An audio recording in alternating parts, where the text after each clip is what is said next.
Let's have a look at the complete picture of how frequency modulated signal is generated, and then we will discuss it through coding. So this is simple, your NBFM generator, and this is the red ones, or these pink ones are the arrangement which is used for obtaining the desired frequency at which your carrier should be and the desired frequency deviation. So in the end, in FM, we want the final carrier frequency to be around 91.2 megahertz, and we want the final deviation to be around this 76 or say 75 kilohertz. So 76.8 is considered as good as 75 kilohertz. So this is the final requirement, right? And there are some practical constraints also, like crystal oscillators. They are usually manufactured at 200 kilohertz because it is easy to manufacture these devices there. So we usually manufacture it at these frequencies. At other frequencies, the construction becomes very difficult.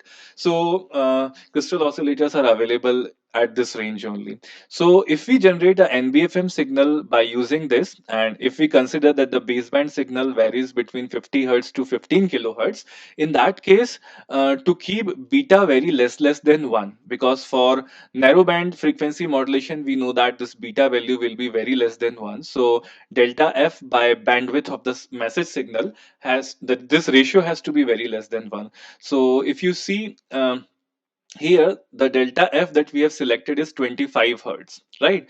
And the message signal can vary from anywhere between 50 hertz to 15 kilohertz. In the worst case, this will be 50. So we have got this 25 by 50 hertz, which will be zero point 0.5. So beta will be zero point 0.5 in that case, in the worst case, right? If you put 15 kilohertz, you will get values which are very less than 1. So in the worst case, this beta could be zero point 0.5. So this is also a constraint based thing. We have selected F1, delta F1 to be 25 kilohertz, and this comes from the fact that our baseband signal lies in this particular range. So these frequencies are selected that way. So FC1 is not arbitrarily selected. It is because of construction. At this frequency, it is easy to construct these crystal oscillators, and similarly, this delta F1 is selected because of this baseband message signal range. Now, after this point, we have this requirement. We want the final frequency to be 91.2 megahertz and F4 to be 76.8 kilohertz. Now, one can use various kinds of arrangements, because it's not that if you want, say, uh, a nonlinearity of 64th order in your system, so you have to design a nonlinear device which has 64th order nonlinearity. No, you can use several filters in cascade, right? So that's what we have done here.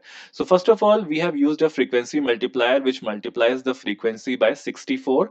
And mind you, this frequency multiplier also changes the frequency deviation by 64. So this happens here. This has been multiplied by 64 times. So this becomes this. And similarly with delta F also, this becomes this.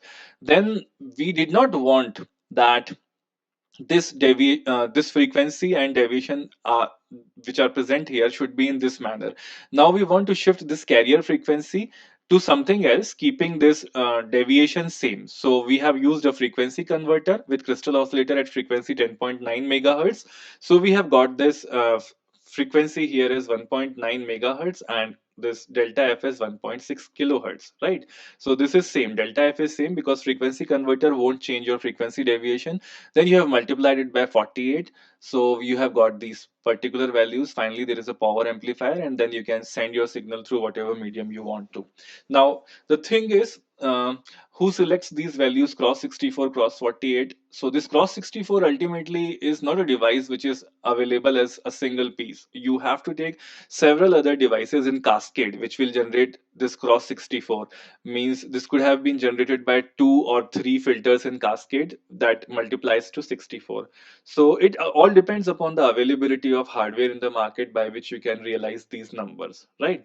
So this is how this Armstrong's indirect FM transmitter works. Now, why do we call it indirect? We call it indirect because if you want to generate it directly, you can generate it by using LC circuits and the vibrations which are used here.